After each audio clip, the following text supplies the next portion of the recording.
ഒരിക്കൽ കൂടി പോകാം. അഞ്ജന അനിൽകുമാർ, PC ജോർജ് ഒപ്പം മകൻ ഒക്കെ ഇക്കാര്യത്തിൽ ഇനിയിപ്പോൾ തുടർ ചികിത്സയുമായി ബന്ധപ്പെട്ട ആശുപത്രിയിൽ തന്നെ PC ജോർജിന് കണ്ടിന്യൂ ചെയ്യുന്ന ഒരു തീരുമാനത്തിലേക്കാണോ എത്തിയിരിക്കുന്നത് ജാമ്യം കിട്ടിയെങ്കിലും?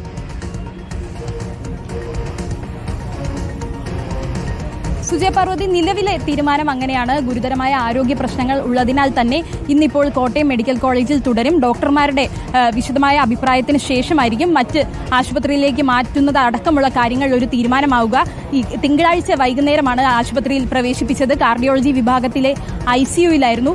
ഇവിടെ നിന്നും ഇനി വിദഗ്ധ ചികിത്സയ്ക്കായി പാലയിലെ സ്വകാര്യ ആശുപത്രിയിലേക്ക് കൊണ്ടുപോകണം എന്നതടക്കമാണ് കുടുംബം പറയുന്നത്. അതിനുള്ള ഒരു നടപടിക്രമങ്ങൾ ഈ ഓർഡർ ലഭിച്ചതിന് ശേഷം ഡോക്ടർമാരുടെ വിശദമായ അഭിപ്രായം കണക്കിലെടുത്തതിന് ശേഷം മാത്രമേ ഉണ്ടാവുകയുള്ളൂ. എന്തായാലും ഇപ്പോൾ PC ജോർജിന് ആശ്വാസമായിരിക്കുന്നു. ജാമ്യം അനുവദിച്ചിരിക്കുന്നു. ഈരാറ്റുപേട്ട മജിസ്ട്രേറ്റ് കോടതിയാണ് 11:15 ജാമ്യം അനുവദിച്ചത്. ഇനിയിപ്പോൾ ഇതുമായി ബന്ധപ്പെട്ട ഓർഡർ പുറത്തു വരേണ്ടതുണ്ട്. ജാമ്യ വ്യവസ്ഥകൾ എന്തൊക്കെയെന്ന് അറിയേണ്ടതുണ്ട്. ഇതുമായി ബന്ധപ്പെട്ട ഓർഡർ പുറത്തു വന്നാൽ എന്തൊക്കെ വ്യവസ്ഥകളാണ് ഇപ്പോൾ ജാമ്യത്തിലുള്ളത് എന്നതിലടക്കം ഒരു വ്യക്തത വരും. കഴിഞ്ഞ ദിവസം എല്ലാം തന്നെ ശക്തമായ വാദപ്രതിവാദങ്ങളാണ് ഇതുമായി ബന്ധപ്പെട്ട് നിലനിന്നിരുന്നത്. പ്രതിയുടെ ആരോഗ്യം കണക്കിലെടുക്കണം എന്നതായിരുന്നു പ്രതിഭാഗത്തിന്റെ വാദം. ആരോഗ്യ പ്രശ്നങ്ങളുണ്ട്, അതിനാൽ തന്നെ വിദഗ്ധ ചികിത്സ നൽകണം എന്നതായിരുന്നു പ്രതിഭാഗം ഇന്നലെ ഉന്നയിച്ച വാദം. ഈ വാദങ്ങളെല്ലാം തന്നെ ഇപ്പോൾ കോടതി അംഗീകരിച്ചിരിക്കുന്നു. വിദഗ്ധ ചികിത്സയ്ക്കായി പാലയിലെ ആശുപത്രിയിലേക്ക് കൊണ്ടുപോകണമെന്ന് കാര്യങ്ങളടക്കം ഇപ്പോൾ കോടതി പരിഗണിച്ചിട്ടുണ്ട്. ഇന്നലെ വിശദമായ ആരോഗ്യ റിപ്പോർട്ട് അടക്കം കോടതിയിൽ സമർപ്പിച്ചതാണ്. ഈ റിപ്പോർട്ടിന്റെ എല്ലാം അടിസ്ഥാനത്തിലാണ് ഇന്നിപ്പോൾ വിധി പറഞ്ഞിരിക്കുന്നത്. വിധി മാത്രം പറയുകയായിരുന്നു. ബെയിൽ ഗ്രാന്റഡ് എന്ന ഒറ്റ വാക്കിൽ വിധി പറയുകയായിരുന്നു. മറ്റ് ഉപാധികൾ എന്തൊക്കെ, ജാമ്യ വ്യവസ്ഥകൾ എന്തൊക്കെ എന്നതിൽ ഒരു വ്യക്തത വരേണ്ടിയിരിക്കുന്നു. സുജയ,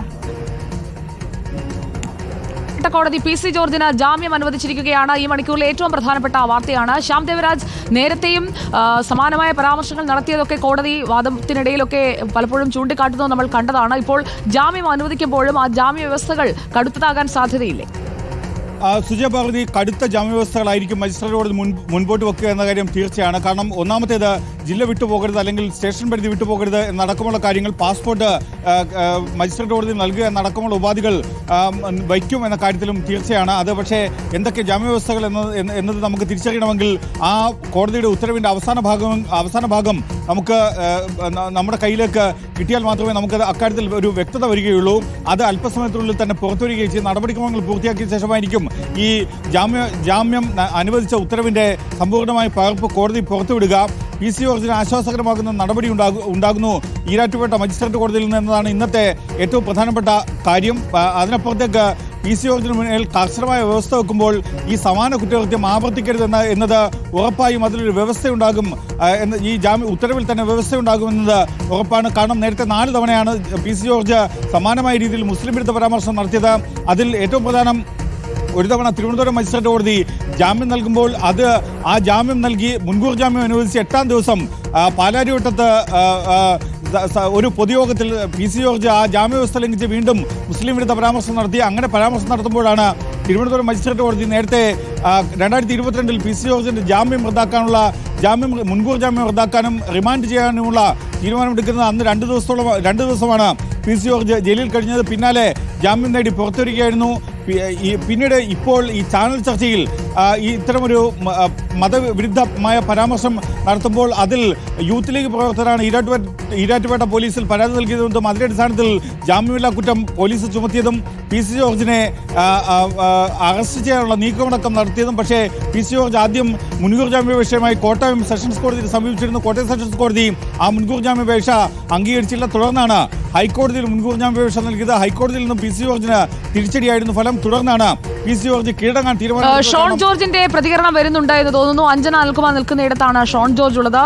അഞ്ജന അനിൽകുമാർ, PC ജോർജിന് ജാമ്യം കിട്ടിയതിന് ശേഷമുള്ള പ്രതികരണങ്ങളും പ്രധാനപ്പെട്ടതാണ്. ഇനി അങ്ങോട്ട് ചികിത്സ തുടരുകയാണോ? എന്താണ് ഷോൺ പറയുന്നത്? നമുക്ക് അപ്ഡേഷൻ എല്ലാം നല്ല അതുമായതുകൊണ്ടാണ് പാലായിൽ മാർസ്ലിവ ഹോസ്പിറ്റലിലേക്ക് അവിടുന്ന് ഡിസ്ചാർജ് ചെയ്താൽ നമ്മുടെ ഡിസ്ചാർജ് ആവശ്യപ്പെടും. എന്നിട്ട് അങ്ങോട്ട് മാറ്റാം എന്നാണ് വിചാരിക്കുന്നത്. പാലയിലെ സ്വകാര്യ ആശുപത്രിയിലേക്ക് എന്തോ മെയിൽ കണ്ടീഷൻസ് വന്നിട്ടില്ല.